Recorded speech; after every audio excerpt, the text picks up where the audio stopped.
Ravi's International School. Trust assured for your child. A sprawling, safe and home-like campus for residential and day scholars. Call 7331199964. Bandaru Dattatreya గారి గురించి మనందరికీ తెలిసిందే.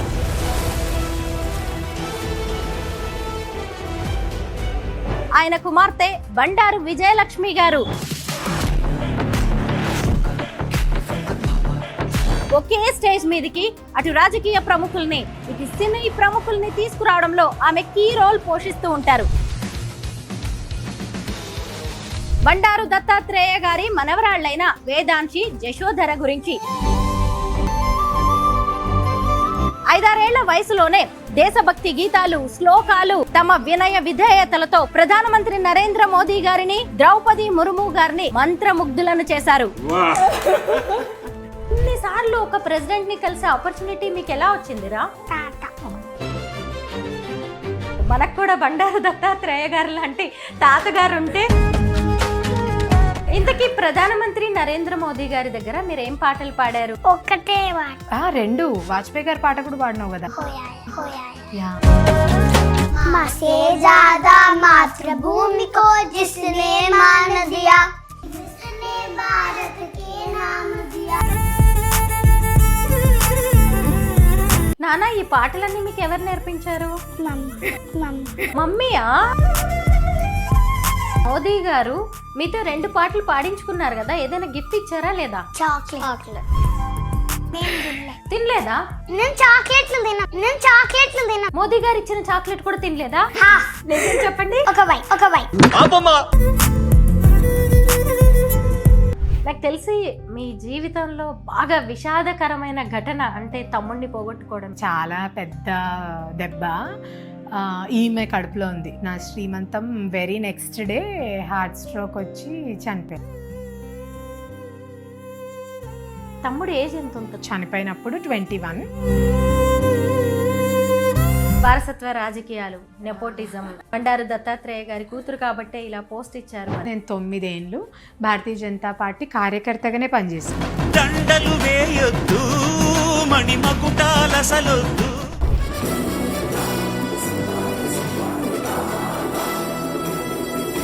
అందరికీ నమస్కారం. నేను Swaroopa Potlapalli. Welcome to Suman TV. BJP రాష్ట్ర అధ్యక్షుడిగా, ఎంపీగా, కేంద్ర మంత్రిగా, హిమాచల్ ప్రదేశ్, హర్యానా గవర్నర్ గా పనిచేసిన బండారు దత్తాత్రేయ గారి గురించి మనందరికీ తెలిసిందే. ఆయన కుమార్తె బండారు విజయలక్ష్మి గారు బీజేపీ తెలంగాణ స్టేట్ సెక్రటరీగా తండ్రికి తగ్గ తనయగా ఆమె పేరు తెచ్చుకుంటున్నారు. తెలంగాణ సంస్కృతి సంప్రదాయాలకు అద్దం పట్టే అలై బలై కార్యక్రమం ద్వారా ఒకే స్టేజ్ మీదకి అటు రాజకీయ ప్రముఖుల్ని ఇటు సినీ ప్రముఖుల్ని తీసుకురావడంలో ఆమె కీ రోల్ పోషిస్తూ ఉంటారు.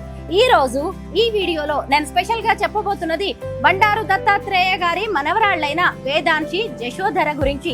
5-6 ఏళ్ల వయసులోనే దేశభక్తి గీతాలు, శ్లోకాలు, తమ వినయ విధేయతలతో పార్లమెంట్ లో ప్రధానమంత్రి నరేంద్ర మోదీ గారిని, రాష్ట్రపతి ద్రౌపది ముర్ము గారిని వారిద్దరూ మంత్రముగ్ధులను చేశారు. హైదరాబాద్ బంజారా హిల్స్ లోని విజయలక్ష్మి గారింటికి ఇప్పుడు నేనొచ్చాను. పదండి, వేదాంశి జశోధర టాలెంట్ ని అలాగే వారు చేసే సందడిని చూద్దాం. నమస్తే విజయలక్ష్మి గారు. హాయ్ వేదాంశి. హలో జశోధర. నమస్తే. మీ ఇద్దరితో చాలా మాట్లాడాలి ఇవాళ. వచ్చేనా లోపలికి? విజయలక్ష్మి గారు, ఆగస్ట్ లో పార్లమెంట్ లో మిమ్మల్ని కలిశాను పిల్లలిద్దరితో. అప్పుడు వీళ్ళిద్దరిని తీసుకొని మీరు ప్రధాని మోదీ గారిని కలిశారు. అప్పటి నుంచి ఇంటర్వ్యూ అనుకుంటుంటే ఇన్ని రోజులు పట్టిందండి. అంత బిజీగా ఉన్నారు మీరు. నేను బిజీ అని కాదు, కానీ వీళ్ళకే అంత ఎందుకు, అంత ఎక్స్పోజర్ ఎందుకు, ఇప్పటికే ఎక్కువైపోయింది ఆ హై ప్రొఫైల్ లైఫ్, అంత మీడియా అది నచ్చలేదు. బట్ ఇంకా మీరు ఇంత ఆప్యాయంగా పిలిచినందుకు నేను కాదనలేకపోయినా. అందుకే ఇన్ని రోజులు వెయిట్ చేయించాలి, ఇంకోలాగా అనుకోవద్దు. ఎనీవే, థ్యాంక్ యూ అండి. నాన్నగారు బండారు దత్తాత్రేయ గారు ఎలా ఉన్నారు? బాగున్నారండి. ఆరోగ్యం ఎలా ఉందండి? చాలా బాగుంది. అంటే ఇప్పుడు ఆరోగ్యం మీద బాగా శ్రద్ధ పెడుతున్నాడు. పాపం ఎర్లీ ఏజ్లో పెట్టుంటే ఇంకా బాగుండేది. ఆ టైంలో పార్టీ కార్యక్రమాలు దాంట్లోనే అయిపోయింది జీవితం అంతా. కొంచెం నాకు తెలిసి 10 ఏళ్ల కాలం నుంచి ఆయన ఆరోగ్యం మీద ఆయన శ్రద్ధ పెడుతున్నాడు. చాలా ఏళ్ల తర్వాత ఇప్పుడు ఆయనకి రెస్ట్ దొరికినట్టుంది. ఇప్పుడు కూడా రెస్ట్ తీసుకోడు, మా బాధ అదే. అసలు ఇప్పుడు కూడా ఇంట్లో కూర్చొని తినాలంటే అదేదో కట్టేసినట్టు ఉంటుంది. మా నాన్నకి ఏ కార్యకర్త ఇంటికో పోవాలి, తినాలి, ఊర్లలోకి తిరగాలి, మోడీ గారి గురించి చెప్పాలి, పార్టీ గురించి చెప్పాలి, ఏ విధంగా బీజేపీకి ఏది సహాయపడుతుందో చేయాలి. అది చిన్న ప్రోగ్రామ్ అయినా సరే ఏం కాదు, ఇక్కడ కొంచెం స్కోప్ ఉంది, మనం చేయాలి, మన వంతు మనం చేస్తూ పోవాలి అంతే. ఈ మధ్య మీరు చాలా యాక్టివ్గా కనిపిస్తున్నారండి. పార్టీ కార్యక్రమాల్లో కనిపిస్తున్నారు, వేరు ఈవెంట్స్లో కనిపిస్తున్నారు, ఫీల్డ్ లెవెల్లో మీరే ఉన్నారు. అమ్మో, అంటే అలై బలై చైర్పర్సన్గా అయ్యి ఇప్పుడు ఒక 5 ఏళ్ళు అయింది. తర్వాత స్పోక్స్ పర్సన్గా బాధ్యతలు తీసుకున్నా. ఇప్పుడు ప్రస్తుతం భారతీయ జనతా పార్టీ తెలంగాణ సెక్రటరీగా బాధ్యత వచ్చింది. సో అట్లా కొంచెం యాక్టివ్గా ఇంకా ఫుల్ టైమ్ అంతే. నెక్స్ట్ వారసురాలు. ఇప్పటికే దత్తాత్రేయ గారి వారసులు చాలామంది. ఆయన ఎప్పుడు కూడా అంటే నేను ఒక్కదాన్నే వారసుడు అనుకునేటట్టు రాజకీయాలు చేయలేదు. ఇప్పటికి కూడా అంటే నేను టికెట్ ఆశించినప్పుడు కూడా ఏ రోజు కూతురు ఎమ్మెల్యే అవుతుంది అన్నదానికన్నా కూడా పార్టీకి ఒక ఎమ్మెల్యేని తయారు చేసి ఇస్తా అన్నది ఉండే ఆయన ఎజెండా. నేను అట్లాంటి మనిషిని ఎక్కడా కలవలేదు. నాన్న అని చెప్పుకోవడం కాదు, కానీ ఎక్కడైనా అంటే ఫ్యామిలీ ముందుకు పోతుంది అనుకుంటారు టికెట్ వస్తే. ఆయన ఎప్పుడు అట్లా అనుకోలేదు. నేను ఒక ఎమ్మెల్యేని తయారు చేసి ఇవ్వగలుగుతా, అది నా కూతురు అయితే నాకున్న పరపతితో ఇంకా బాగుంటుంది అనే దిశగానే ఆలోచించిండ్రు. ఇప్పటికి కూడా మా ఇంట్లో పెద్ద సెలబ్రేషన్ అంటే ఎంపీలు గెలిచిన రోజు, ఎమ్మెల్యేలు గెలిచిన రోజు, మోడీ గారు ప్రైమ్ మినిస్టర్ అయిన రోజు, ఇవే మాకు పెద్ద పండగలు. అసలు అయితే నేను మీ ఇంటర్వ్యూ అయితే త్వరగానే ఎప్పుడూ అయిపోయింది. అవును, కానీ ఈ లిటిల్ సెలబ్రిటీస్ కోసమే నేను వెయిట్ చేశాను ఎన్ని రోజులు. అవును, ఎన్ని రోజులకి మీ అపాయింట్మెంట్ దొరికింది. మీ ఇద్దరిలో ఎవరు వేదాంశి, ఎవరు జశోధర? నేను జశోధర, నేను వేదాంశి. నువ్వే పెద్ద కదా, అది పీకేసిది. నువ్వు చెల్లి, సిస్టర్, అక్క చెల్లి. నేను వీళ్ళిద్దరిని చూసి ఫస్ట్ టైం పార్లమెంట్లో ప్రధాని గారిని కలిసినప్పుడు ట్విన్స్ అనుకున్నానండి. లేదు లేదు, యాక్చువల్లీ ప్రధానమంత్రి గారిని కలిసిన స్టోరీ కూడా వాళ్ళ తాత సర్ప్రైజ్ పెట్టినారు. ఈమె మా కజిన్ చెప్పేసింది. ఏం చెప్పేసింది మీ కజిన్? మనం సో రాత్రి చెప్పింది, మనం మార్నింగ్ నరేంద్ర మోడీని కలుస్తున్నాం. అసలు మోదీ గారు ఎవరు చెప్పు? Prime minister. Wow. President of India ఎవర్రా? మీరు రీసెంట్గా ఆవిడ్ని కూడా కలిశారు కదా, ఆ స్టోరీ చెప్పండి. ఇంతకీ ఎట్లా కలిసినావు? 7 times ద్రౌపది ముర్ముజీ, 1 time ఓహో, నరేంద్ర మోదీ గారిని 7 times కలిసారా? 1 time ప్రెసిడెంట్ గారిని 7 times కలిసినామని చెప్తుంది. అలాగా? ఇన్నిసార్లు ఒక ప్రెసిడెంట్ ని కలిసే ఆపర్చునిటీ మీకు ఎలా వచ్చిందిరా? ఇంత చిన్నగా ఉన్నారు. తాత. అవును, మనకు కూడా బండారు దత్తాత్రేయ గారు లాంటి తాతగారు ఉంటే ప్రధానమంత్రి నరేంద్ర మోదీ గారిని, రాష్ట్రపతి గారిని కలవచ్చు. ఎస్, తాత అంటే తాత అనే కాదు నాన్న, మీరిద్దరు కూడా వెరీ వెల్ టాలెంటెడ్ కదా. పాటలు ఎంత బాగా పాడతారా, నేను కూడా మీకు ఫ్యాన్ని తెలుసా. ఇంతకీ ప్రధానమంత్రి నరేంద్ర మోదీ గారిని కలిసినప్పుడు ఎలా అనిపించింది మీకు? ఎక్సైట్మెంట్ అనిపించిందా? చాలా హ్యాపీ. ఏం మాట్లాడారా ఆయన మీతోటి? సాంగ్ పాడించుకున్నారు కదా, ఒళ్ళో కూర్చోబెట్టుకున్నారు కదా, చాలా కబుర్లు చెప్పారు. ఆయన హిందీ, ఇంగ్లీష్లో మాట్లాడారా మీతో? హిందీలో ఏం మాట్లాడారు నాన్న? మాతో మాట్లాడలే, మా అమ్మ వాళ్ళతో. ఇంతకీ ప్రధానమంత్రి నరేంద్ర మోదీ గారి దగ్గర మీరు ఏం పాటలు పాడారు? ఇప్పుడు పాడతారా నా కోసం మళ్ళీ? ఒక్కటే పాట. 2 వాజ్పేయి గారి పాట కూడా పాడినావు కదా. పాడండి. మసే జ్యాదా మాతృభూమి కో జిస్నే मान दिया, खुद का जीवन भी जिसने भारत के नाम दिया, वतन के काफिर दीपक बनकर खुद को जला दिया, शब्द ही नहीं जो इनका शुक्रिया करे, हाथ जोड़ मोदी जी को वंदन करे जय. ఇంకొక పాట ఏం పాడారు? आज दिल पे हाथ रख के एक कसम ने हम सभी, ना झुकेगा देश अपना, ना झुकेंगे हम कभी, जिंदगी के क्या पिया जो सर उठा के मर न पाया, क्यों गया जो खून पानी जो वतन के नाम बहाया, सर न सरित के हाथ पे हम भारत भारत माँ तेरी माटी तेरा देश पहले दुनिया से सारे सुख पीछे है मेरा देश पहले सत्ता का कल चलता रहेगा सरकार आएगी जाएगी पार्टियां बनेंगे बिखरेंगी पर ये देश अच्छा ये देश का लोकतंत्र है। నానా ఈ పాటలన్నీ మీకు ఎవరు నేర్పించారు? మమ్మీయా? ఏమండి మీరేనా? అవును, తల్లే ప్రథమ గురువు అంటారు కదా. ఇన్స్టాగ్రామ్లో మోడీ గారి పాట ఎక్కడో ఎవరో పాడినారు పాపం, నిజంగా నాకు సింగర్ పేరు కూడా గుర్తులేదు. చాలా బాగా అనిపించి నేర్పించిన పాపం, నిజంగా తొందరగా గ్రాస్ప్ కూడా చేసి నాన్నకి చెప్పి ఇట్లా పాడతారు వీడియో కాల్లో. నాన్న పాటలు పాడించుకుంటా ఉంటుండే అప్పుడు రాజ్భవన్లో ఉన్నప్పుడు. ఇప్పటికి కూడా ఆయనకు అదో రెగ్యులర్ అలవాటు, రోజు ఫోన్ చేసి ఒక్క పాట అయినా పాడాలి, ఒక శ్లోకమైనా చెప్పాలి వీళ్ళిద్దరు. సో అట్లా అయ్యి మా గృహప్రవేశం రోజు జనరలీ వాళ్ళ తాత పాడించుకున్నది నాన్న ట్విట్టర్లో పెట్టిండు, మోడీ గారు పాట పిల్లలు పాడిండ్రని. మోడీ గారు ట్వీట్ చేసిండ్రు, అదే రీట్వీట్ చేసిండ్రు నాన్న పాటని. మళ్ళీ ఎల్బీ స్టేడియంలో ప్రోగ్రామ్కి వచ్చినప్పుడు నేను ఆ రీట్వీట్ది ఫోటో తీసుకొని దాని మీద మా ఆటోగ్రాఫ్ కావాలి, ఇట్లా మా పాపది మీరు రీట్వీట్ చేసిండ్రు అని చెప్పగానే నిజంగా గుర్తు కూడా పట్టినారు. మేము అక్కడికి వెళ్ళగానే కూడా, అంటే దట్ ఈస్ హిస్ గ్రేట్నెస్ అనుకుంటా, మేము వెళ్ళగానే పేరుతో నన్ను వీళ్ళని మా హస్బెండ్ని సరే నాన్న వరకు గుర్తుపట్టడం వేరు విషయం, మా అందరినీ మా ప్రొఫెషన్ వైజ్ నేను వీళ్ళ పాట విన్నా మీరు పాడాలి అని చెప్పి వాళ్ళతో పాడించుకోవడము అదంతా వాళ్ళకి అసలు ద మోస్ట్ మెమరబుల్ మూమెంట్. ఇది చాలాసార్లు అడిగేది పెద్దది, తాత నాకు మోదీ గారిని కలిపి అని ఊరికే అడిగేది.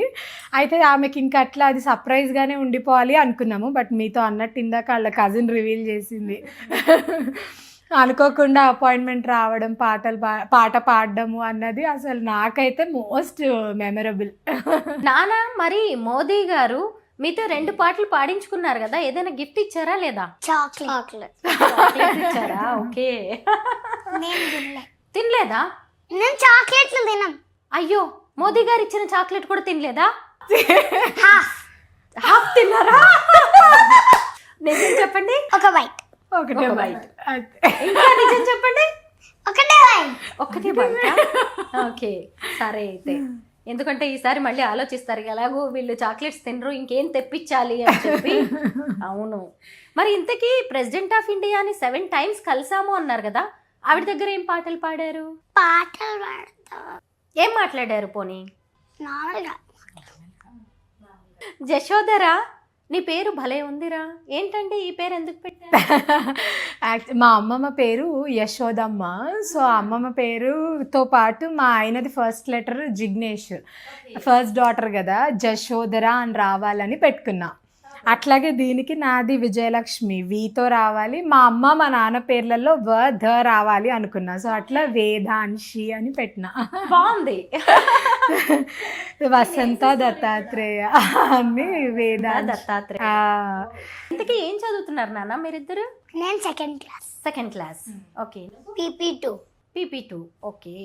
మరి రోజు మమ్మీయే మీకు అంతా చదివిస్తూ ఉంటుందా, హోంవర్క్ చేయించడం అన్నీ, లేదంటే ట్యూషన్స్? అప్పుడప్పుడు మా అమ్మాయి చదివిస్తుంది, అప్పుడప్పుడు ట్యూషన్ టీచర్ వస్తుంది. అలాగా? మరి ఏంటి మీరు డాన్సింగ్, సింగింగ్ కూడా నేర్చుకుంటున్నారంట? సింగింగ్ అంటే మా అమ్మ నేర్పిస్తుంది, డాన్స్ అయితే కూచిపూడి. అలాగా? ఎవరు? 27th రోజు నాకు ప్రోగ్రామ్ ఉంది. 27th ఎక్కడ నానా మీ ప్రోగ్రామ్? శిల్పకళా వేదికలోనా? మీ టీచర్ ఎవరు? డాన్స్ టీచర్ చెప్పు నువ్వు. దీక్షిత మ్యామ్. వాళ్ళ మ్యామ్ శ్రావ్య మ్యామ్. ఓకే. ఇంకా ఏమైనా పాటలు పాడొచ్చుగా, ఎందుకంటే అలై బలైలో కూడా మీరు పాటలు పాడి అదరగొట్టారు. ఆ రోజు ఏం పాట పాడారు చెప్పండి? తెలంగాణ స్టేట్ సాంగ్ పాడిండ్రు. ఎస్, నేను విన్నాను. చెప్పు, పాడు. జయ జయ హే జయ జయ హే తెలంగాణ జననీ జనకేతనం, ముకోటి గొంతుకలు ఒక్కటైన చేతనం, తరతరాల చరిత్ర గల తల్లి నీ రాజనం, 10 పదాల నీ పిన్నలు ప్రణమిల్లిన శుభ తరుణం. జై తెలంగాణ, జై జై తెలంగాణ, జై తెలంగాణ, జై జై తెలంగాణ. జానపద జన జీవన జావనీలు జారువాల్, కవితాయిక వైతాయిక కలలా మంజీరా, జాతి జాతిని జాగృతపరిచే గీతాల జనజాతర అనునిత్యం నీ ప్రాణం అమ్మ నీవే నా ప్రాణం జై తెలంగాణ జై జై తెలంగాణ. ఇది కూడా అమ్మే నేర్పించిందా నాన్న? ఇంకా ఏం పాటలు నేర్పించిందమ్మా? ఎందుకు నాన్న అలా అమ్మ వైపే చూస్తున్నా? కాలభైరవ అష్టకం పాడుతుంది. మీరు శ్లోకాలు కూడా చాలా బాగా చెప్తారని నాకు తెలుసు. శ్లోకాలు మ్యామ్ ఎవరు? కాలభైరవాష్టకం చెప్పవా నాన్న? కాలభైరవాష్టకం చెప్పు.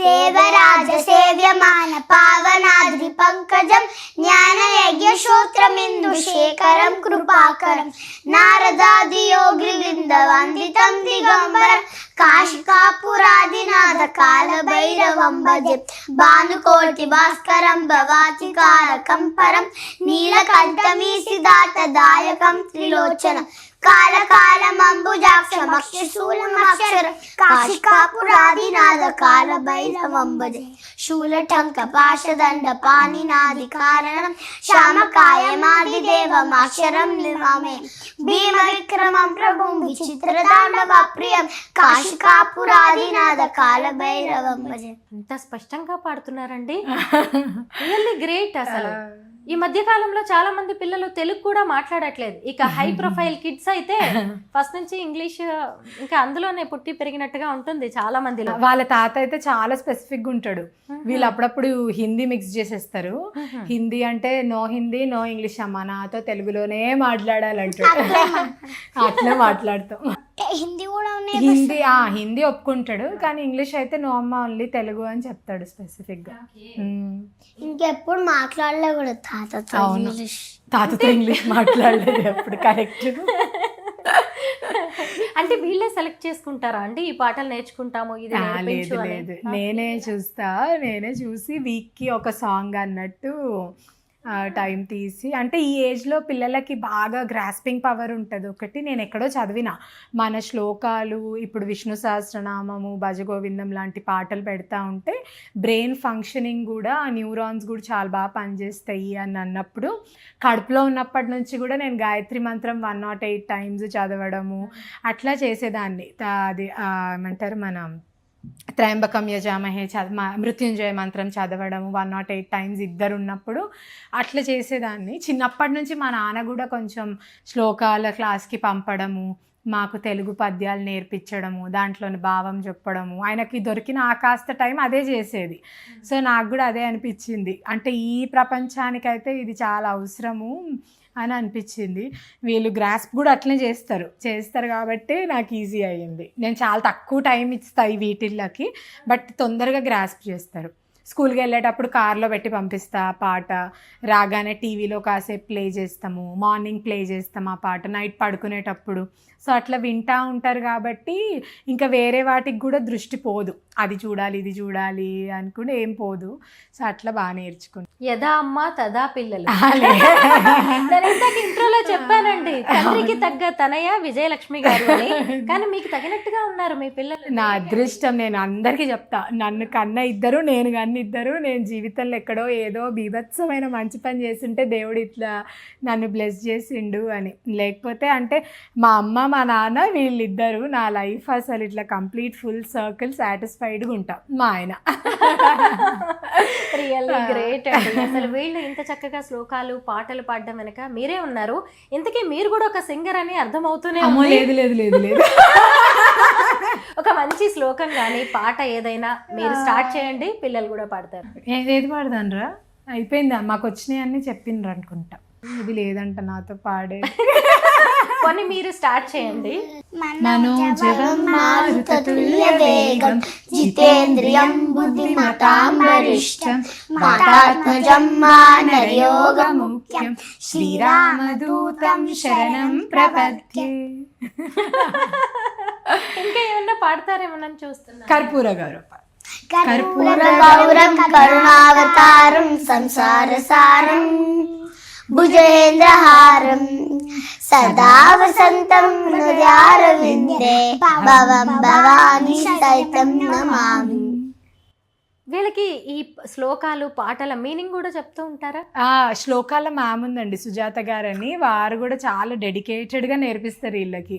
డైలీ ఒక half an hour online class తీసుకుంటారు మేడము. అండ్ వీళ్ళ డాన్స్ టీచర్ కూడా వాళ్ళు డాన్స్ చేసే సాంగ్స్కి మీనింగ్స్ చెప్తుంది. వాళ్ళ తాత చెప్తాడు టైం దొరికినప్పుడల్లా వెంకటేశ్వర స్వామి పాటలు అట్లా వినిపిస్తూ ఉండడము. ఇప్పుడు బ్రహ్మం ఒకటే పాట ట్రై చేస్తున్నాం నేర్పించడానికి, దాని మీనింగ్ చెప్పడానికి.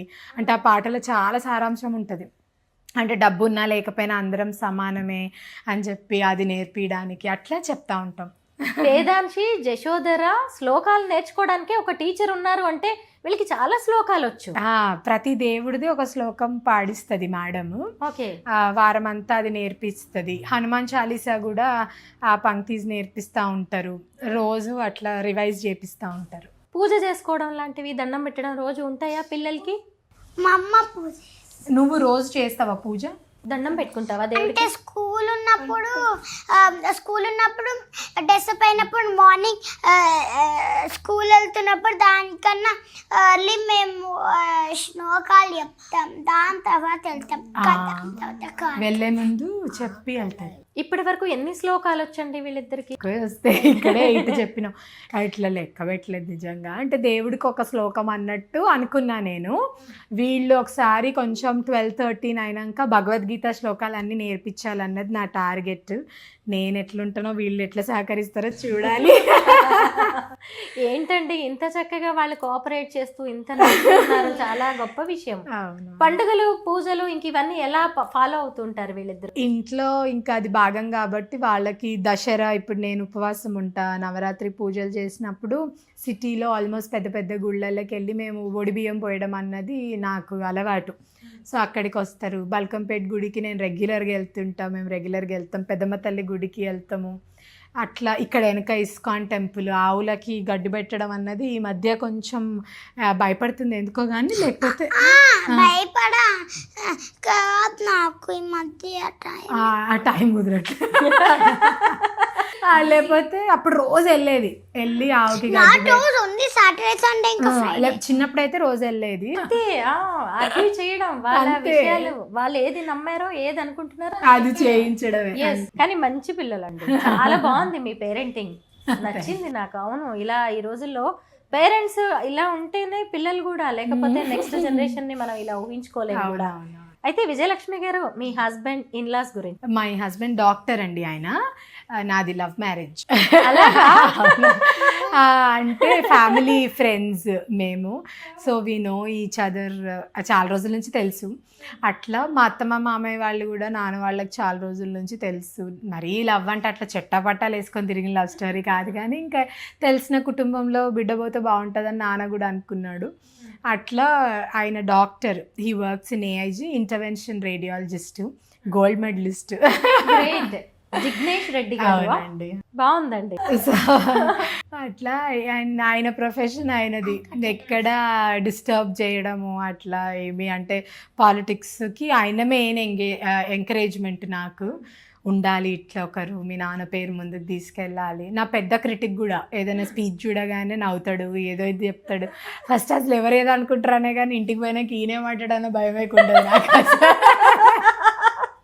అవునా, అదేంది అట్లా మాట్లాడుతున్నావు, ఇట్లా అట్లా. ఇంకా అంటే చాలా రోజుల నుంచి తెలుసు కాబట్టి మోర్ దెన్ వైఫ్ హస్బెండ్ కన్నా ఫ్రెండ్షిప్ ఎక్కువ ఉంటుంది నాకు. ఇప్పటికి కూడా మోర్ ఫ్రెండ్స్ సర్కిల్ అట్లా ఏం లేదు.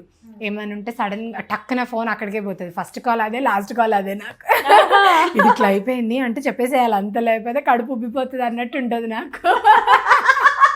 అమ్మ, చాలా క్లోజ్ ఫ్రెండ్స్ లా ఉంటారు అనుకుంటా. చాలా చాలా అంటే నాకు చెప్తున్నా, పెద్ద క్రిటిక్ ఏదైనా ఒక స్పీచ్ ఉన్నా కూడా ఇదేముంది అని నవ్వుతాడు. ఆ నవ్వు గుర్తొచ్చి లేదు ఇట్లా చెప్పద్దు, ఇట్లా చెప్పాలి.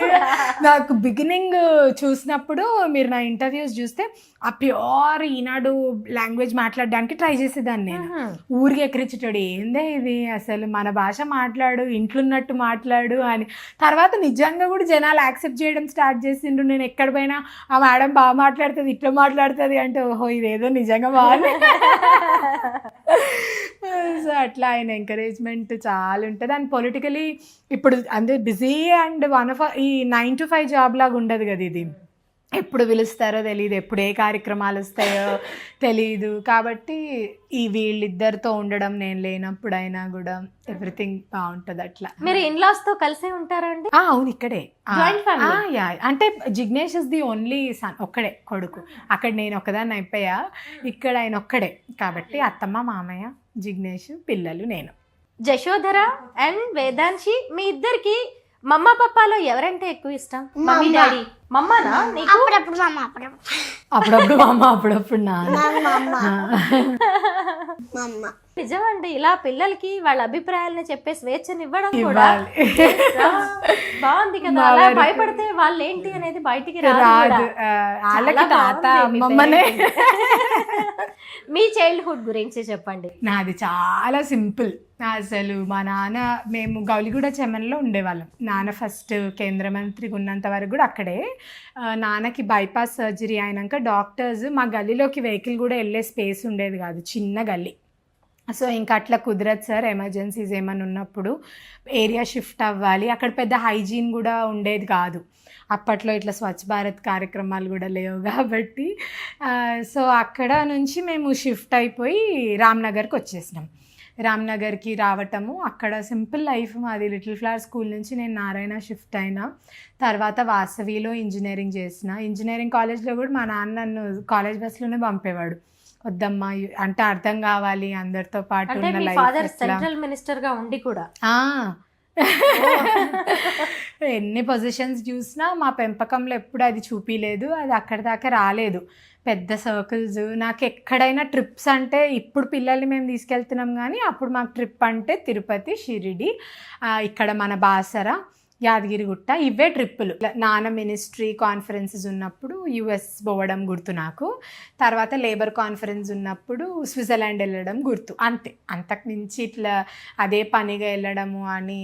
నేను నా ఫస్ట్ సినిమా చూడడం కూడా నేను నా 8th క్లాస్లో చూసిన. అప్పుడు దాకా సినిమా థియేటర్ తెలియదు. ఫస్ట్ సినిమా కూడా మంజునాథం, దేవుడి సినిమా. అప్పుడు సండే మేము రామకృష్ణ మఠం వెళ్ళే వాళ్ళం. అక్కడ యోగా క్లాసెస్, ఇట్లనే భగవద్గీత క్లాసెస్, రామాయణం క్లాసెస్ ఉండేవి. ఒక లాంగ్వేజ్ నేర్పించేవాళ్ళు. సండే మార్నింగే 7 o'clock నుంచి 1:30 వరకు అక్కడికి వెళ్ళే వాళ్ళం. గాంధీ జ్ఞాన్ మందిర్లో యోగా అలవాటు మమ్మీ తీసుకొని వెళ్ళేది. నాగఫణి శర్మ గారి దగ్గర నాన్న శ్లోకాలకు పంపేవారు. అక్కడ శ్లోకాస్ నేర్చుకోవడము, ఇట్లనే ఒక దేవుడి పాట అట్లా నేర్చుకోవడం అట్లా చేసినాం. ఒక్కసారి హై స్కూల్కి వచ్చినాక ఇంకా స్టడీ ఎక్కువ అయిపోతుంది కాబట్టి నాకు తెలిసి 9th క్లాస్లోనో ఎక్కడో అన్ని క్లోజ్, ఇంకా మొత్తం పుస్తకాలకే పరిమితం అయిపోయినా. అసలు బీజేపీ, ఆర్ఎస్ఎస్ సిద్ధాంతాలు, క్రమశిక్షణ వాటన్నిటిని చూస్తూ పెరిగారు. మళ్ళీ ఇప్పుడు మీరు మీ పిల్లలకి అవన్నీ అప్లై చేస్తున్నారా? నేను ట్రై చేస్తా. మాకు అక్కడ ఏమైపోయేది అంటే, నాన్న సాటర్డే ప్రచారకు ఎవరైనా ఒకరి ఇంటికి రావటము, నాన్ననే వడ్డిచ్చేవాడు, అమ్మనే వండేది. వంట మనుషులు వాళ్ళు వడ్డియడము అది అంటూ ఏమీ ఉండేది కాదనమాట. అట్లా అలవాటు. ఇంట్లో చాలామంది ఉండేవాళ్ళు. ఇక్కడ వచ్చేసరికి ఇంకా పిల్లలు కదా, నాకు ఎందుకు పొలిటికల్గా అందరిని ఇక్కడ పిలవడము అని ఆఫీస్ పెట్టుకొని అక్కడే పిలుస్తా. అక్కడేమో అంటే జనాలు రావటము, అందరి గురించి చెప్పడము, నాన్న ఎట్లా రియాక్ట్ అవుతాడో చూడడము, వాళ్ళ సమస్య సాల్వ్ కాగానే వాళ్ళు ఎట్లా రియాక్ట్ అవుతారో చూడడం. ఇదే యాక్చువల్లీ పాలిటిక్స్లో కూడా ఇంట్రెస్ట్ తీసుకొచ్చింది నాకు. అంటే ఇంకే ప్రొఫెషన్ కూడా 100% సాటిస్ఫాక్షన్ ఇవ్వదేమో అనిపించింది నాకు. కరెక్ట్ అండి. అమ్మ వసంత, నాన్నగారు, తమ్ముడు వైష్ణవ్. నాకు తెలిసి మీ జీవితంలో బాగా విషాదకరమైన ఘటన అంటే తమ్ముడిని పోగొట్టుకోవడం. అంతే, అది చాలా పెద్ద దెబ్బ. ఈమె కడుపులో ఉంది. నా శ్రీమంతం very next day heart stroke వచ్చి చనిపోయింది. తనని కూడా చూడలేదు, దీన్ని చూడలేదు. తమ్ముడు ఏజ్ ఎంత? 21. చనిపోయినప్పుడు 21, ఇప్పుడు ఉంటే 29 ఉండేది. ఇంకా అంటే అది ఎంత పెద్ద దెబ్బ అంటే ఏమవుతుందో అర్థం కాలే. అట్లా నడుస్తుంది ప్రపంచం, అంతేగాని అసలు ఏం జరుగుతుంది, ఏం రియాక్ట్ అవుతున్నాం, అందరూ వస్తున్నారు, పలకరిస్తున్నారు, పోతున్నారు, ఇంతేగాని ఏమవుతుందో అర్థం కాలేదు. కానీ నాన్న మాత్రం అసలు రాక్ పిల్లర్, ఇట్లా గట్టిగా నిల్చొని ఇట్లా కాదు, మనకంటూ బాధ్యత ఉంటుంది, వాడు పోయిండు, ఆ బాధ్యత అయిపోయింది, నాకు ఉంటుంది, ఇప్పుడు నేను రాజకీయంగా ముందుకు వచ్చిన, నన్ను నమ్ముకున్న వాళ్ళు ఇంతమంది ఉంటారు, నువ్వు ఉన్నావు, నీకు ఒక బిడ్డ కడుపులు ఉన్నది, కుటుంబ బాధ్యత ఉంటుంది, మనం అది చూసుకోవాలి, వాడు వచ్చిండు, వాడి డ్యూటీ వాడు చేసిండు, అయిపోయిందమ్మా. అదే పట్టుకొని కూర్చొని మనం ఉంటే రేపు జీవితంలో దేవుడు మనని ఎందుకు ఉంచినాడో, మనకెందుకు ఆయుష్ ఇచ్చినాడో దానికి అర్థం ఉండాలి అని. నాకు తెలిసి వాడు చనిపోయిన 3rd డేనే నన్ను మమ్మీని కూర్చోబెట్టుకొని చెప్పిండు ఈ మాట. అసలు ఆయన అంత స్ట్రాంగ్ లేకపోయి ఉంటే ఈ లైఫ్ మేబీ ఇంత నేను చూసేదాన్ని కాదేమో. అసలు పర్పసే అనిపించలే. ఏంటిది అంటే 21 years హెల్దీ చైల్డ్, మెడిసిన్ చదువుకుంటున్నాడు, ఏం హెల్త్ ప్రాబ్లమ్స్ లేవు, నా మీదే పడి చనిపోయిండు. ఆ జస్ట్ 5 minutesలో లైఫ్ అంతా రొటేట్ అయిపోయినట్టు అనిపించింది ఒకటేసారి నాకు. అసలు మమ్మీకి ఆయన 10th day రోజే పెరాలిసిస్ స్ట్రోక్ రావడము, ఆమెకి మాట పోయింది, ఆమె మాట్లాడొద్దు అని డిసైడ్ అయింది. మాట్లాడొద్దు అని ఆమె ఒకలాంటి డిప్రెషన్లోకి వెళ్ళిపోవడం, నాన్న ఆమెతో రోజు కూర్చొని మాట్లాడియడం, ఈమె వల్ల మాటలు నేర్చుకుంది.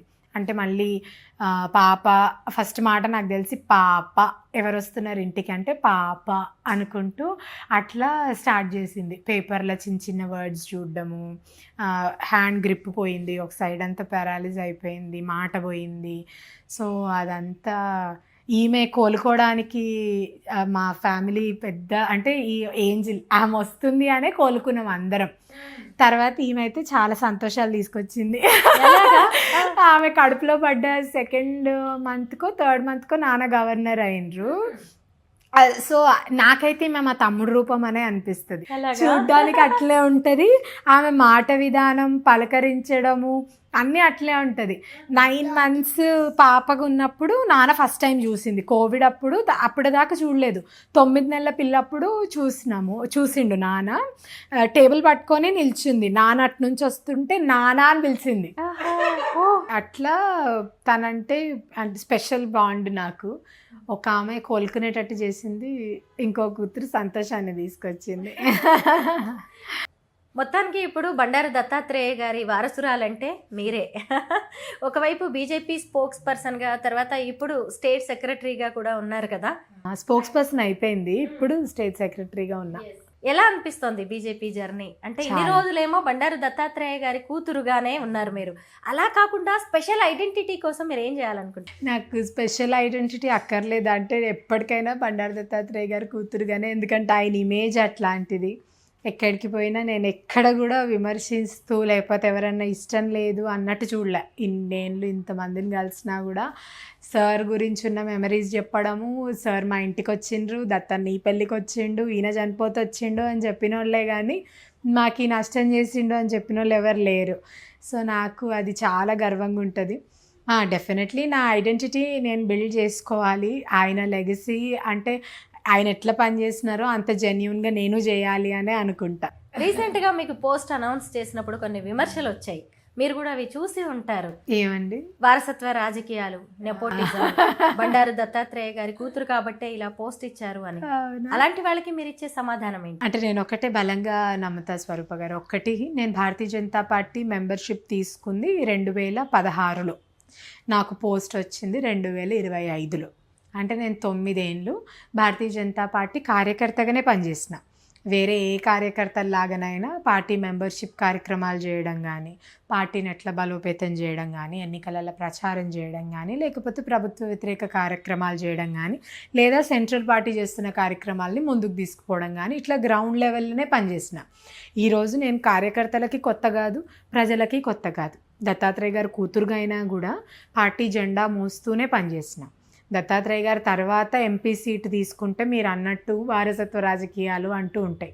నేను గ్రౌండ్ లెవెల్గా పనిచేస్తూ వస్తూ దత్తాత్రేయ గారు కూతురుని అయినంత మాత్రాన భారతీయ జనతా పార్టీ అభిమానిని కావద్దు అని లేదు కదా, భారతీయ జనతా పార్టీ కార్యకర్తను కావద్దని లేదు, లీడర్ని కావద్దని లేదు. నెపోటిజం అన్నది ఆయన తర్వాత నాకు ఎంబడే ఆ సీట్ ఇచ్చి ఎవరు కార్యకర్తలు ఉన్నారో మేము గుర్తించకుండా ఉంటే అది నెపోటిజం అంటారు. ఇట్లా గ్రౌండ్ లెవెల్లో పనిచేస్తూ వస్తున్న వాళ్ళని నెపోటిజం అని అనడానికి ఉండదని నేను అనుకుంటున్నాను. ఒకప్పుడు అలై బలై అంటే దత్తన్న గుర్తొచ్చేవారు, ఇప్పుడు అలై బలై అంటే విజయలక్ష్మి గారు గుర్తొస్తున్నారు. అసలు మారిపోయింది సీన్ అంతా. ఒంటి చేత్తో నడిపిస్తున్నారు మీరు, మేము అన్ని గమనిస్తూనే ఉన్నాం.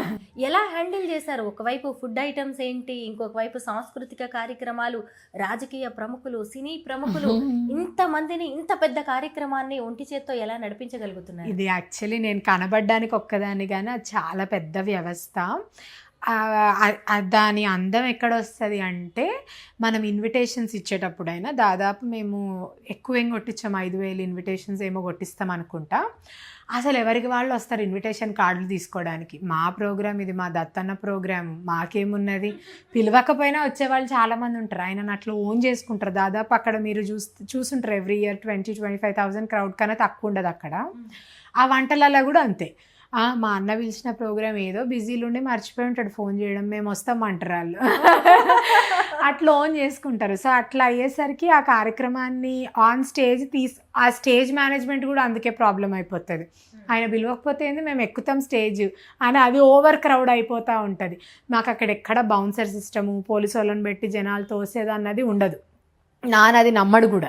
సో ఇంకా అట్లా అయ్యేసరికి నాకేం పెద్ద ఇబ్బంది ఏం అవ్వదు, కానీ హెక్టిక్ ఉంటుంది ప్రోగ్రామ్ డెఫినెట్గా. ఒక 1 month 2 months అంటే మేము ఎవరిని ఇన్వైట్ చేయాలి, అన్ని సిస్టమ్ సెట్ అయిపోయి ఉంది. దానికి ఒక కమిటీ ఉంటుంది. ఫుడ్ సెక్షన్ ఒకరు చూసుకుంటారు, ఇన్విటేషన్స్ ఒకరు చూసుకుంటారు, ఆ డెకరేషన్ స్టేజ్ అంతా ఒకరు చూసుకుంటారు, అక్కడున్న వ్యవస్థ ఒకరు చూసుకుంటారు. సో అట్లా చాలామంది పనిచేస్తారు. నా వెనక దాదాపు ఒక 200-300 మెంబర్స్ ఆ కమిటీలో ఉండి, మేము నార్మల్ ప్రిపరేటరీ మీటింగ్ కూడా పిలిచినా కూడా మేము మర్చిపోయినా వాళ్ళంతలో వాళ్ళే మేము ఈ బాధ్యత తీసుకుంటాము, మేము ఈ లీడర్ని పిలుస్తాము, మనం ఇట్లా చేద్దాము, కార్యక్రమం ఇట్లా చేస్తే బాగుంటుందన్న ఆ ఓనింగ్ లేకపోయి ఉంటే దాని 20 years జర్నీ అంత ఈజీగా సాగేది కాదు. సో ఆయనను ఎట్లా ఓన్ చేసుకున్నారో ఆ ప్రోగ్రామ్ని కూడా అందరు అట్లనే ఓన్ చేసుకున్నారు కాబట్టి చాలా సజావుగా అయిపోతుంది కార్యక్రమం. అండ్ ఎంత బ్యూటిఫుల్ ప్రోగ్రామ్ అంటే ఎక్కడ కూడా రాజకీయాలకి తావు ఉండదు. ప్యూర్గా తెలంగాణ సంస్కృతి చూపించాలి. ఆ కళాకారులకి మేము ఇచ్చే ఇంపార్టెన్స్, అక్కడికి వాళ్ళని ప్రతిసారి పిలిపించి వాళ్ళ కళా ప్రదర్శన చేయడం, తెలంగాణలో ఉన్న కొందరిని మనం సత్కరించుకోవడం, మన సమాజంలో ఉన్న వాళ్ళని గౌరవించుకోవడం. అసలు ఆ ప్రోగ్రామ్ డిజైన్ చేసినందుకే నాకు చాలా గర్వంగా అనిపిస్తుంది. దత్తాత్రేయ గారి థాట్ ప్రాసెస్ అంటే ఎంత గొప్ప డయస్. ఒకరు ఎవరైనా కళాకారులైనా సినిమా వాళ్ళైనా, నేను ఎక్కడ పోయినా వాళ్ళు అడుగుతారు కొందరు, అక్క మమ్మల్ని పిలవలేదు ఈసారి, మమ్మల్ని రాయండి, మా పేరు రాయండి. చాలా సంతోషం అనిపిస్తుంది. అంటే అట్లా ఓన్ చేసుకొని పిలవడము, ఆ డయస్ అంత పెద్దగా ఉండడము. అండ్ ఎంతోమంది పెద్ద పెద్ద లీడర్స్ కదా, నాయుడు గారు వైస్ ప్రెసిడెంట్గా ఉన్నప్పుడు వచ్చిండ్రు, గవర్నర్స్ నాకు తెలిసి ప్రతి స్టేట్ గవర్నర్ని ఇన్వైట్ చేయడానికి ట్రై చేసినాం, కేంద్ర మంత్రులు, సినిమా యాక్టర్స్, అట్లా చాలా మంచిగా అనిపిస్తుంది. అలై బలై స్పెషాలిటీ ఇంకొకటి ఏంటి అంటే, అధికార ప్రతిపక్షంలో ఉండేవాళ్ళు కూడా అప్పటిదాకా విమర్శలు ఆరోపణలు చేసుకునేవాళ్ళు ఆ స్టేజ్ మీదకి రాగానే ఫ్రెండ్స్ లా మారిపోతూ ఉంటారు. అంటే దత్తన్న అలాంటి వాతావరణాన్ని క్రియేట్ చేశారు. దాన్ని మీరు క్యారీ చేస్తున్నారు. దాన్ని నేను క్యారీ చేయడం కన్నా కూడా మన రాజకీయ నాయకులు కూడా చాలా పెద్ద మనసు చేసుకొని ఎక్కడ దీనికి ఒక పొలిటికల్ యాంగిల్ తీసుకురాకుండా, అరే మేము అక్కడికి పోతే మేము బీజేపీ వాళ్ళం అయిపోతామని అనుకోరు ఎవరైనా. ఎవరైనా కాంగ్రెస్ అయినా, టీఆర్ఎస్ అయినా, లేకపోతే షర్మిల గారైనా, కవిత గారైనా, ఎవరైనా అందరూ మేము ఇవ్వగానే యాక్సెప్ట్ చేయడము, మేము వస్తాము అనడము. ఇన్ఫ్యాక్ట్ అలైబలై ఫస్ట్ డయస్ 2 రాష్ట్రాల ముఖ్యమంత్రులు, తెలుగు రాష్ట్రాల ముఖ్యమంత్రులు కలవడానికి ఫస్ట్ డయస్ తెలంగాణ ఫామ్ అయిన తర్వాత. సో అంత ఖ్యాతిని తీసుకోవడము అన్నది ఆయన వ్యక్తిత్వానికి ప్రతిరూపం అనుకుంటా నేను. ఆయన ఏ విధంగా అయితే ఉంటాడో, అల్టిమేట్గా పొలిటికల్గా ఏ లీడర్ అయినా అల్టిమేట్గా పనిచేయాల్సింది ప్రజల కోసమే కదండి. సో దాన్ని మనము అఫ్కోర్స్ అభిప్రాయ భేదాలు ఉండొచ్చు, మనకి పార్టీ సిద్ధాంత భేదాలు ఉండొచ్చు, పరస్పరంగా విమర్శించుకోవచ్చు, కానీ అల్టిమేట్గా అధికార పక్షంలో ఉన్నా ప్రతిపక్షంలో ఉన్నా పనిచేయాల్సింది మాత్రం ప్రజల కొరకే. ఆ మాత్రం దానికి దూషణలకు పోయి, విద్వేషాలకు పోయి, అదేదో పగలవు ప్రతీకాలు చూపించుకోవడం కన్నా ఇట్లా ఒకరోజు కలిసిమెలిసి ఉండి మేమందరం కూడా మీకోసమే పనిచేస్తున్నాము అన్న ఒక మెసేజ్ పోవాలి. తెలంగాణ సంస్కృతి కూడా చాలా గొప్ప సంస్కృతి. అంటే అట్లా మేము ఇచ్చే ఇన్విటేషన్స్ కూడా అందుకే ఎప్పుడు ఎవరికైనా బై కాల్ చెప్పాము. ఎవరికైనా ఇంటికి వెళ్ళి ఇన్విటేషన్ కార్డ్ ఇచ్చేసి కార్యక్రమం అని చెప్తాం. మన ఇంట్లో పెళ్ళికి కూడా మనం అట్లనే ఇన్వైట్ చేస్తాం. తెలంగాణ రుచులైనా, తెలంగాణ కళాకారులైనా ఊర్లలో నుంచి తీసుకురావడము, మేము ఇచ్చే మొమెంటోస్ కూడా అవి కూడా మేము ఈసారి చేరియాల్ పెయింటింగ్ మొమెంటోస్ ఇచ్చినాం. తెలంగాణ ఫేమస్ కళ అది. సో అట్లాంటి వాటిని, మన కళని ముందు తరాలు కూడా గుర్తుపెట్టుకోవాలి అనే విధంగా ఈ కార్యక్రమం ఉంటుంది.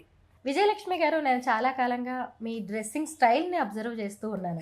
మీ శారీస్ కావచ్చు, అలాగే మీ బ్లౌజులు ఎల్బో హ్యాండ్స్ పెట్టించుకోవడం, అంటే పొలిటికల్ ఎంట్రీ కాబట్టి ఇలానా, నార్మల్గా కూడా మీరు ఇలాగే ఉంటారా? ఎందుకంటే మనం రీసెంట్గా కూడా మనం కవిత గారిని చూస్తూ ఉన్నాము. ఆవిడ హెయిర్ స్టైల్ మారిపోయింది, శారీ స్టైల్ మారిపోయింది. అంతకు ముందు రాజకీయాల్లోకి వచ్చినప్పుడు ఈవెన్ షర్మిల గారు కూడా ఆవిడ శారీ డ్రెస్సింగ్ స్టైల్ మారిపోయింది. అంటే రాజకీయాల్లోకి వస్తే మహిళలు ఇలాగ డ్రెస్సింగ్ విషయంలో కొంత కేర్ఫుల్ గా ఉంటారా? స్పెషల్ గా కనిపించాలని అటైర్ విషయంలో కేర్ తీసుకుంటూ ఉంటారా?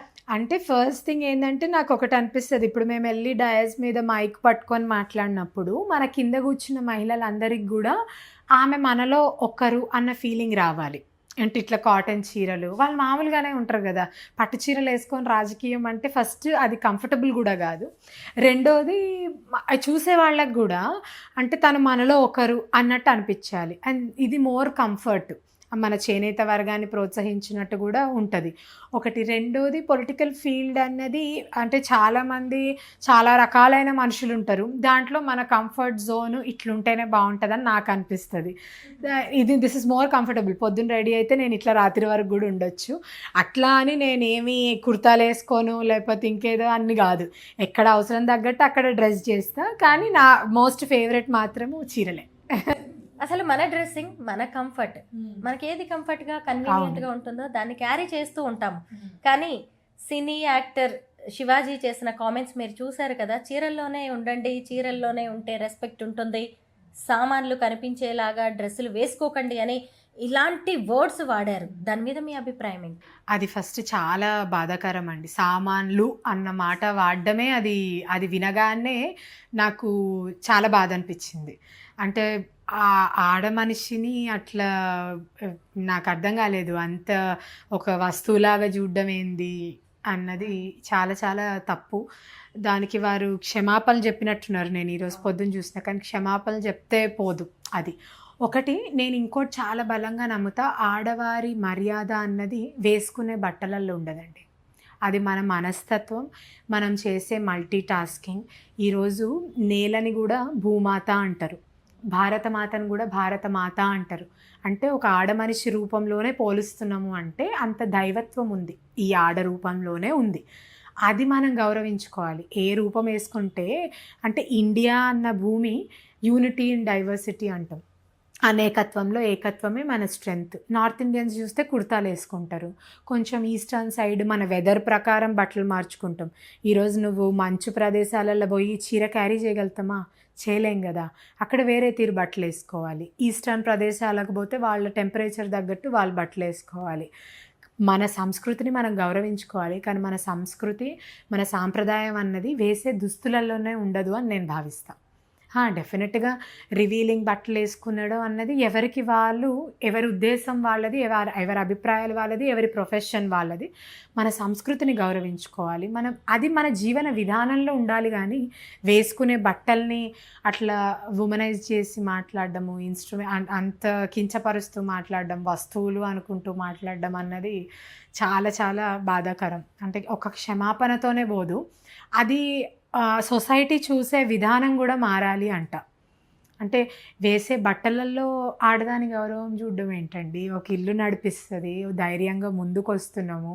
ఈరోజు దేశాన్ని ఏలే రాష్ట్రపతి ఒక మహిళ, మన ఢిల్లీ ముఖ్యమంత్రి ఒక మహిళ. రేపు ముందు కూర్చుంటే 33% మహిళలు మన పార్లమెంట్లో కూర్చోబోతున్నారు. ఆకాశాన్ని వదలట్లేదు, విమానాలను వదలట్లేదు, యుద్ధాలలో వదలట్లేదు. ఇది మహిళలు సాధించిన సాధికారత. అక్కడ కదా మనం చూసుకోవాలి మహిళల ప్రగతి. మీరున్నారు, 2 పిల్లల్ని పెంచుకుంటూ జర్నలిజం చేస్తున్నారు, నేను 2 పిల్లల్ని పెంచుకుంటూ రాజకీయం చేస్తున్నాను. అట్లా ఎందరో 1-2 ముందుకు వస్తున్నాం. కానీ ఎందరో ముందుకు వస్తే సమాజం ప్రగతిలో పోతుంది. ఒక ఆమె చదువుకుంటే, ఆడది బలంగా ఉంటే ఇల్లు బలంగా ఉంటుందని ఊరికే అనలే. ఆడదాన్ని గౌరవిస్తే సమాజాన్ని గౌరవించినట్టు అని ఊరికే అనలే. ఆ గౌరవం మొదలుపెట్టి బట్టలల్లో గౌరవం చూడడం అన్నది చాలా చాలా బాధాకరం. బీజేపీ అంటే హిందుత్వం, హిందూ పార్టీ అనే అభిప్రాయం చాలా మందిలో ఉంది. అసలు బీజేపీ అంటే ఆర్ఎస్ఎస్ అంటే ఏంటి? మీ అభిప్రాయం చెప్పండి. హిందుత్వం అన్నది భారతదేశంలో ఒక మతం కాదు, ఒక కులం కాదు, అది మన భారత విధానం, జీవన విధానం. Hinduism is never a religion, it's a way of life అంతే. ఆ సిద్ధాంతాన్ని భారతీయ జనతా పార్టీ నమ్ముతుంది, ఆ సిద్ధాంతాన్ని ప్రోత్సహిస్తుంది అని గర్వంగా ఏ భారతీయ జనతా పార్టీ కార్యకర్త అయినా అంటాడు. ఈరోజు హిందుత్వాన్ని ప్రోత్సహించడం, హిందూ జీవన విధానాన్ని ప్రోత్సహించడం వల్ల ఇంకో మతాన్ని కించపరచడం కాదు. ఇది ఒక ట్రెండ్ అయిపోయింది రాజకీయంలో. అంటే మేము ఒక మతాన్ని ముందుకు తీసుకొస్తే ఇంకో వాళ్ళని కిందికి చేసి మాట్లాడితేనే మాకు వీళ్ళ ఓట్లు పడతాయి. అది ఎవరైనా సరే, వాళ్ళకి మంత్రి పదవి ఇచ్చినామా వీళ్ళ ఓట్లు పడాలా, ఇంకోరి గురించి వ్యంగ్యంగా మాట్లాడడం, వాళ్ళ దేవతల గురించి వ్యంగ్యంగా మాట్లాడడం వీళ్ళ ఓట్లు పడాలా. ఇది కాదండి. భారత సంస్కృతిలో కానీ హైందత్వంలో కానీ మన సనాతన ధర్మంలో కూడా అందరినీ గౌరవించుకుంటూ పోవాలి అన్నంత మాత్రాన హిందువుల్ని కించపరచాలని కాదు. ఈరోజు హిందుత్వం గురించి మాట్లాడే ఒకే ఒక పార్టీ భారతీయ జనతా పార్టీ. దానికి నేను గర్వంగా కండువా మోస్తూ చెప్తా. రీసెంట్ గా సినీ నటి ఆమని కూడా బీజేపీలో చేరారు. ఇలా చాలా మంది సినీ ప్రముఖులు బీజేపీకి వస్తున్నారు, వెళ్ళిపోతున్నారు. మనం జయసుధ గురించి మాట్లాడుకోవచ్చు, విజయశాంతి గారి గురించి మాట్లాడుకోవచ్చు, అలా ఇంకొంతమంది ఉన్నారు, దివ్యవాణి లాంటి వాళ్ళు కావచ్చు. ఇలా రాజకీయాల్లోకి వాళ్ళు ఎంట్రీ ఇస్తున్నారు కానీ నిలబడలేకపోతున్నారు. ఎందుకంటారు? ఆ యాంగిల్ అంటే రాజకీయాలు చాలా రఫ్ ప్రొఫెషన్. అంటే దీంట్లోకి వస్తే మనం మంచి చెడులు అంటే చెప్పు దెబ్బలు కూడా స్వీకరించే స్టేజ్లు ఉండాలి, పూలదండలు కూడా స్వీకరించే స్టేజ్లు ఉండాలి. అట్లా అయితేనే దీంట్లోకి రాగలుగుతాం. అందరికీ నచ్చలేము, అట్లా అని అందరి కోసం అందరు మెప్పు పొందుతూనే పనిచేయాల్సిన అవసరం లేదు. మనకంటూ ఒక ప్యూర్ ఎజెండా ఉండాలి. అంటే ప్రజలకు మనం ఎంతో కొంత సహాయం చేయాలి. ఇప్పుడు నేనున్నా అండి, నేను ఎమ్మెల్యే అవ్వాలో ఎంపీ అవ్వాలో అనుకొని రాజకీయం చేస్తే నేను ఎంతకాలం నిలవలేను దీంట్లో. ఈరోజు ఏదైనా కష్టం వచ్చి నా ఏరియాలో ఎంబడే గుర్తొచ్చే ఫస్ట్ మనిషి బండారు విజయలక్ష్మి కావాలి అని అనుకుంటేనే నేను రాజకీయాలు చేయగలుగుతా. అది ఉంటేనే రాజకీయాల్లో నెగ్గలుగుతామని నేను అనుకుంటాను. ప్రతి ఒక్కరు కూడా అంతే, for that matter A profession అయినా అంతే. ఇప్పుడు మీరు జర్నలిజం చేస్తున్నారు, అందరూ మెచ్చుకునే వాళ్ళే ఉంటారా? చాలామంది విమర్శించే వాళ్ళు కూడా ఉంటారు. కానీ మీకంటూ ఒక ఉద్దేశంతో మీరు ఈ ప్రొఫెషన్లో వస్తారు. పాలిటిక్స్ కూడా అంతే. ఇప్పుడు మనం ఏదైనా ఒక మ్యాటర్ తీసుకున్నాము, ఒక ఇష్యూ తీసుకున్నాము, ఒక సబ్జెక్ట్ తీసుకున్నాము, దాని మీద మనం బలంగా మాట్లాడగలగాలి, ప్రజల పక్షాన నిలబడగలగాలి. ప్రజల పక్షాన నిలబడి మాట్లాడగలగడానికి వస్తాం ఇక్కడికి. మనం ఎమ్మెల్యే అయిపోవాలి, ఎంపీ అవ్వాలి అనుకుంటూ రాలేము. సినిమా ఫీల్డ్ వాళ్ళు అనే నేను ప్రత్యేకంగా అనను, ఫర్ ఎవరైనా సరే దీంట్లో నెగ్గదీల్చుకోవాలి, ఎక్కువ రోజులు ఉండాలి అనుకుంటే మాత్రం అట్లా అనుకోనే రావాలి. అంటే ఎమ్మెల్యే అయిపోవడానికో ఎంపీ అయిపోవడానికో వస్తాము, లేకపోతే కార్పొరేటర్ అవ్వడానికే వస్తాము, లీడర్ అవ్వడానికే కనిపిస్తాము అంటే మటుకు ఏ రోజు రాజకీయాలు చేయలేమేమో అనుకుంటా. ఇట్లా స్పెసిఫిక్గా సినిమా ఫీల్డ్ ఎందుకు ఉండలేకపోతున్నారు అన్నదానికి నేను ఆన్సర్ ఇవ్వలేను. కానీ నేను అనుకోవడం అయితే యువతకి ఇదే చెప్తా, అంటే who ever wants to come. Political field అన్నది చాలా నోబుల్ ప్రొఫెషన్. అన్నీ వదిలేసుకోవాలి, ఇక్కడి నుంచి వచ్చేది ఏమీ ఉండదు, పోగొట్టుకునేదే ఉంటుంది కానీ వచ్చేది ఏమీ ఉండదు. కానీ ఆ పోగొట్టుకునే అంత సామర్థ్యం కూడా ఉండాలి. పోగొట్టుకోగలిగినా సరే జీవితంలో ఒక సాటిస్ఫాక్షన్ చూసుకోగలిగాలి. గత ఎన్నికల్లో తెలంగాణలో బీజేపీ 8 ఎంపీ సీట్లు, 8 ఎమ్మెల్యే సీట్లుని గెలుచుకుంది. అయితే ఇక రాబోయే ఎన్నికల్లో తెలంగాణలో బీజేపీని అధికారంలోకి తీసుకురావడానికి మీలాంటి యంగ్ లీడర్స్ ఎలా పనిచేయబోతున్నారు? భారతీయ జనతా పార్టీలో చాలామంది యువ నాయకులు ఉంటారండి, చాలామంది కార్యకర్తలు మాతో పాటు. ఇప్పుడు నేనంటే కొంచెం దత్తాత్రేయ గారు కూతుర్ని, స్టేట్ సెక్రటరీని కాబట్టి లైమ్ లైట్లకు వస్తా. కానీ అంతకు మించి కార్యకర్తలు ఏ పోస్టులు ఆలోచించకుండా గ్రాస్ రూట్స్ లెవెల్స్లో మా విశ్వ హిందూ పరిషత్, బజరంగ్ దళ్, ఆర్ఎస్ఎస్, ఇట్లా రైట్ వింగ్స్, సమాజం కోసం పనిచేసేవాళ్ళు, సరస్వతి శిశు మందిర్ స్కూల్స్ నడిపేవాళ్ళు, ఇట్లా చాలామంది రైట్ వింగ్లు ఉంటారు, భారతీయ జనతా పార్టీ కార్యకర్తలు ఉంటారు. సో అందరికీ ఒక కళ, మీరు అన్నట్టు భారతీయ జనతా పార్టీ తెలంగాణలో అధికారంలో రావాలి అని. దాని అందరికీ మేము అందరం కృషి చేస్తూ ఉన్నాం, చాలా కష్టపడతా ఉన్నాం. ఆ కష్టాన్ని ప్రజలు గుర్తించాలి అనుకుంటున్నాం. ఫైనల్గా ఒక్క క్వశ్చన్, దత్తన్న కూతుర్నే మేము భవిష్యత్తులో ఎలా చూడొచ్చు? రాజకీయాల్లో ఎలా ఉండాలనుకుంటున్నారు? ఇందాక అన్నట్టు నా వరకు నా కార్యకర్తలకు కానీ లేకపోతే నేను తెలిసిన ప్రజలకు కానీ ఏమైనా సమస్య రాగానే విజయమ్మ దగ్గర పోతే ఈ సమస్య తీరుతుంది, అక్క దగ్గర పోతే బాగుంటుంది, అక్క అయితే ఫస్ట్ మా మాట వినాలి, ఆ ప్రజల సమస్యల్ని మనం అర్థం చేసుకోవాలి. మన వంతు మనకెంతో కొంత పరపతి ఉంటుంది కాబట్టి దాన్ని ఒక హయ్యర్ అఫీషియల్ దాకా తీసుకెళ్లడమో, లేదా అధికారంలోకి భారతీయ జనతా పార్టీ వస్తే ఆ సమస్యను సాల్వ్ చేయడమో, ఈ పొజిషన్లో భారతీయ జనతా పార్టీలో విజయలక్ష్మి పనిచేయాలని నేను అనుకుంటున్నాను. బాగుంది. ప్రజల మనసుల్లో ఎప్పటికీ ఉంటారు. అలాగే విజయలక్ష్మి గారు కూడా ఆయన పేరు నిలబెట్టాలని, నిలబెడతారని కూడా మేము ఆకాంక్షిస్తున్నాం. Thank you so much. Thank you.